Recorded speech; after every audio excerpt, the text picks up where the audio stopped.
আওয়ামী লীগের নেড়ি কুত্তারা ক্ষমতাচ্যুত হয়ে নেড়ি কুকুরের মতো ঘেউ ঘেউ করে পাগলা কুত্তা হয়ে গেছে। আমি একজন শিল্পী হিসাবে, অভিনেতা হিসাবে আমি তীব্র নিন্দা জ্ঞাপন করছি নাট্যশিল্পী, নাট্যাভিনেতা মোশাররফ করিম এবং তার স্ত্রীর উপর কলকাতায় নগ্ন হামলা করেছে। নগ্ন হামলা করার প্রতিবাদ করছি। আওয়ামী লীগের কুত্তার বাচ্চারা, তোরা নেড়ি কুত্তা হয়ে গেছিস। এই পৃথিবীতে তোরা জীবনে কোনোদিন রোজ কিয়ামত পর্যন্ত বাংলাদেশে ফিরে আসতে পারবি না। যারা পালিয়েছিস, এই স্বৈরাচারী হাসিনা, তোকে আমি বলেছি তোকে লাত্তি মেরে বাংলাদেশ থেকে ভাগাইয়া দিছি। তোকে বলেছি তোর এই নোংরামি বন্ধ কর। ওই তুই ভারতের কিনা গোলাম, তোর বাপও ভারতের গোলাম ছিল। ভারতের কাছে তোরা বাংলাদেশ বিক্রি করে দিয়েছিস, বাংলাদেশের স্বাধীনতাকে ভুলণ্ঠিত করেছিস। তোরা রাজাকার, ৭১-এর রাজাকারদের থেকে আরও বেশি হাজার গুণ ক্ষতি করেছিস আওয়ামী লীগ। আওয়ামী লীগের কুত্তার বাচ্চারা, তোরা জীবনও মানুষ হবি না। তোদের আমি ধিক্কার জানাই। আমার পিঁপড়া বাহিনীকে আমি হুকুম দিচ্ছি, পৃথিবীর যে কোনো প্রান্তে যেখানেই আওয়ামী লীগ দেখবে তাদের নুনুর গোড়া কেটে দেবে, কোনো কথা নেই। পৃথিবীর যেখানেই আওয়ামী লীগ দেখবে, এই জাতির সবচেয়ে ক্ষতি করেছে আওয়ামী লীগ। আওয়ামী লীগ এমন জানলে আমি ৭১-এ মহান মুক্তিযুদ্ধে যেতাম না। এই যে আমি এই মাত্র ফিজিওথেরাপি করে আসছি, আমার ভাঙ্গা মেরুদণ্ডের ব্যথা মৃত্যুর আগ পর্যন্ত কোনোদিন ভালো হবে না। এদেশ স্বাধীন হয় নাই, এদেশ ব্রিটিশ ছিল, সেটাই ভালো ছিল। ব্রিটিশকে তাড়িয়ে পাকিস্তান যারা বানাইছে, ভারত মাতাকে ভাগ করেছে, তারাও ক্ষতি করেছে। ৭১-এ মহান মুক্তিযুদ্ধের নামে অর্জিত স্বাধীনতাকে ভুলণ্ঠিত যারা করেছে, তাদেরকেও আমি জুতা মারি। জাতির জনক বঙ্গবন্ধু শেখ মুজিবুর রহমান রাজাকারদের সাধারণ ক্ষমা করে দিয়েছেন, তার রাজনীতির জীবনের সবচেয়ে বড় ভুল। আর এই শেখ হাসিনা, স্বৈরাচারী হাসিনা, দেশের বাকি সব লুটপাট করে তারাও আমি রাজাকাররা নিয়ে গেছে। তাই বাংলার জনগণ শেখ হাসিনাকে ঝাড়ু মেরে তাড়িয়েছে। আমি মনে করেছিলাম শেখ হাসিনাকে আবার ফিরিয়ে আনবো, কিন্তু আমি গত কয়েকদিন থেকে লক্ষ্য করেছি, এই যে লন্ডনে মাননীয় সংসদ সদস্য, আমার অত্যন্ত প্রিয় ব্যক্তি হিসেবে সে আমার প্রিয়। সে স্মার্ট, ইয়াং, ওয়েল এডুকেটেড, একজন প্রমিসিং দেশপ্রেমিক। হোক সে শিবির করুক, সে জামাত করুক, it doesn't matter to me. কে কোন দল করলো এটা আমার কাছে মুখ্য নয়, মুখ্য হলো সে সৎ কিনা। কারণ তার প্রতি আমার অনেকগুলো কারণে তার প্রতি আমার ভালোবাসা জন্মেছে। তার নাম হাসনাত আবদুল্লাহ, আবুল হাসনাত আবদুল্লাহ, আবুল হাসনাতই তো নাকি, আবুল হাসনাত আবদুল্লাহ। সে আমার শ্বশুরের দেশ দেবিদ্বারের বলে নয়, তাকে আমি ব্যক্তিগতভাবে চিনি না। আর দেবিদ্বার আমার জীবনে 2 দিন গিয়েছি শ্বশুর বাড়িতে, কোনো দিন থাকি নাই, কয়েক ঘন্টা। একবার গিয়েছিলাম 2 ঘন্টা, আবার গিয়েছিলাম ছিলাম 3-4 ঘন্টার মতো। কিন্তু আমি নিরপেক্ষভাবে বলছি, প্রথম সংসদ অধিবেশনের দিনও এই হাসনাত আবদুল্লাহ, তার দলের কিছু মূর্খ আছে, রাজাকার জামাতের শিবিরের কিছু রাজাকার এমপি হয়েছে, এনসিপির কিছু রাজাকার, এনসিপি এগুলো সবাই রাজাকারের বংশধর। হাসনাত আবদুল্লাহ রাজাকারের বংশধর, জামাত শিবিরের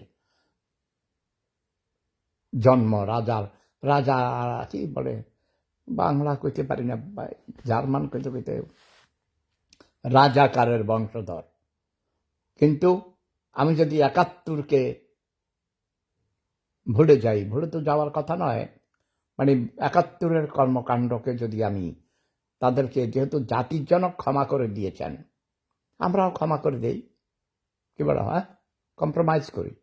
শত্রুর সাথে যদি কেউ আমরা না পারি, আমার দাদা আমাকে ছোটবেলায় বলেছেন, শত্রুর সাথে যদি তুমি লড়াই করে যুদ্ধ করে না পারো, শত্রুর সাথে বন্ধুত্ব করো, তাহলে তুমি বসবাস করতে পারবে।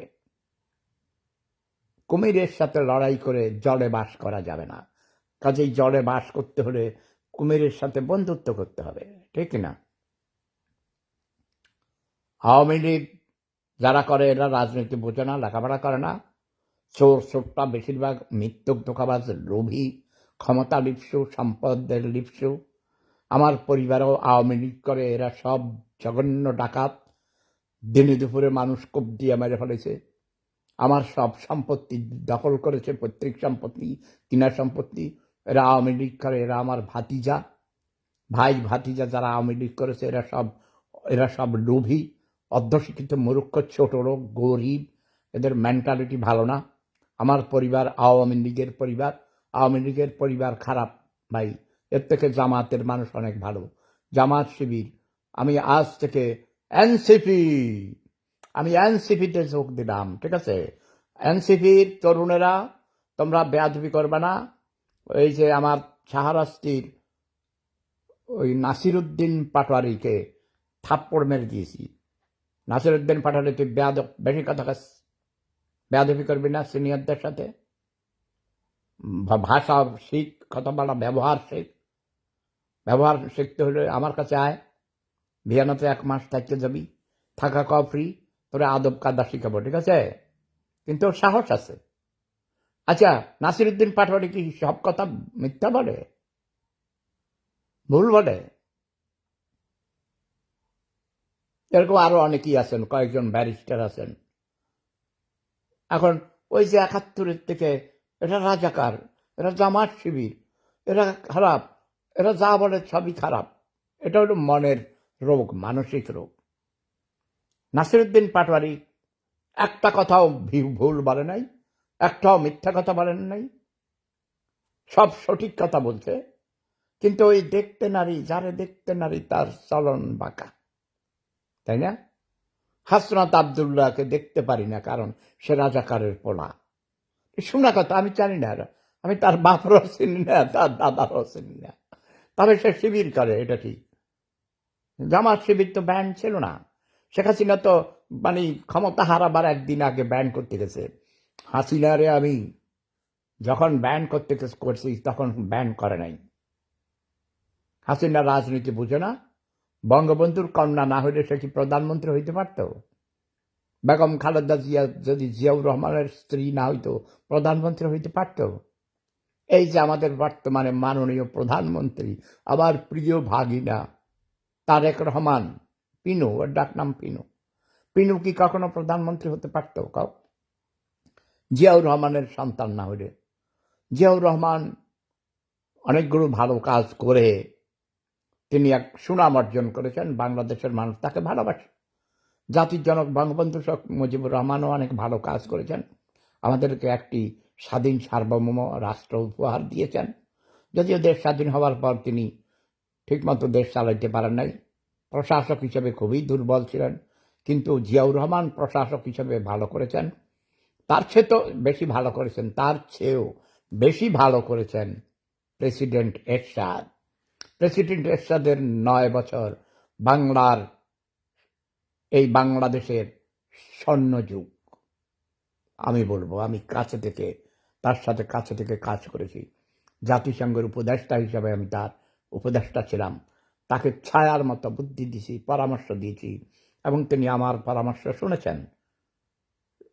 একমাত্র প্রেসিডেন্ট এরশাদের সময়ে বাংলাদেশের মানুষ, নারীগণ, মা বোনেরা ইজ্জতের সাথে বসবাস করতে পেরেছে, নিরাপদে বসবাস করতে পেরেছে। আমার স্ত্রী নাহার আমাকে বলেছে, সে মোহাম্মদপুরে তার খালার বাসা থেকে, রেখা খালাম্মার বাসা থেকে রাত 10টার সময় একা রিক্সায় করে গোরানে তার নিজের বাড়িতে গেছে, কোনো ভয় ছিল না, পথে চলতে। ব্যাস, গলায় সোনার হার ছিল, চেইন ছিল, হাতে সোনার বালা ছিল, মানিব্যাগে টাকা ছিল। কেউ তাকে কোথাও বাধাও দেয় নাই, আটকায়ও নাই, চুরি ডাকাতি হয় নাই। প্রেসিডেন্ট এরশাদের যুগ ছিল স্বর্ণযুগ। আমি আবারও ফিরে আসছি, আওয়ামী লীগ স্টপ। যেখানে আসিস চুপ করে থাক, নিজেরা লেখাপড়া কর, মানুষ হ, টাকা পয়সা কামা।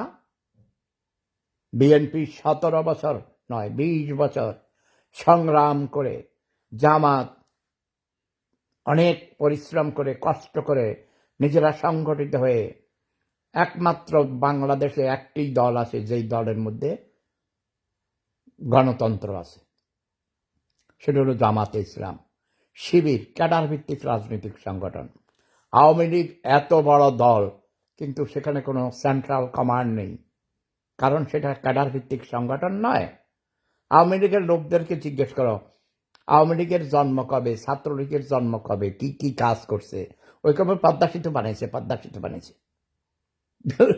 কত কোটি কোটি টাকা পাচার করছস আওয়ামী লীগ, কুত্তা লীগ, হাগু লীগ, জুতা লীগ, মোজা লীগ, হিসামার আওয়ামী লীগ। কোন শিল্পীর গায়ে হাত তুলবি না, অসম্মান করবি না, গালি দিবি না। কোন বিরোধী দলের কোন এনসিপি হোক, জামাত হোক, শিবির হোক, বিএনপি হোক, কাউকে অসম্মান করবি না। নিজেরা ভালো হইয়া যা, তাহলে তোদেরকে আমরা ক্ষমা করে দিব। আর নাইলে আজীবনের জন্য তোদের এই ব্যান্ড আমরা খুলব। টেলিফোন করে বিরক্ত করতেছে। মূর্খ, ছোট লোক। বাঙালি মানেই মূর্খ, ছোট লোক, গরিব, অজাত কুজাত। ঠিক আছে, আমি কথা বলছি, সে দেখছে, কিন্তু ফেসবুকের লোক, সে আমাকে কল করেছে। জুতা মারো, তার ধৈর্য তোমরা জুতা মারো। বাঙালি যেখানে বাঙালি পাইবা সেখানে জুতা মারবা, ওকে? যেখানে আওয়ামী লীগ পাইবা সেখানে জুতা মারবা। আজ থেকে আমি এনসিপি, ওকে? আমি এনসিপি, এবং আমি ব্রাজিল।